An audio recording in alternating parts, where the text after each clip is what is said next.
In this video, I'll show you how to send snaps on Snapchat without using any photos or videos from your camera roll. Start by opening Snapchat and staying on the main camera screen. This is important since you'll be creating a snap directly instead of selecting something from your gallery. Next, capture a blank image. You can do this by covering the camera lens with your hand or pointing it at a neutral surface, then tapping the capture button. After that, add your message. Tap the T icon to insert text and customize it by resizing, moving, or changing the style to fit your preference. You can also enhance your snap by adding stickers, Bitmoji, emojis, or even GIFs. Just tap the sticker icon and choose what you want, no media upload required.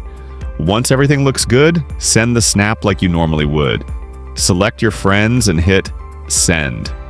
Quick tip: text-based snaps are perfect for streaks and fast replies, and they follow Snapchat's guidelines, so there's no risk to your account. That's it!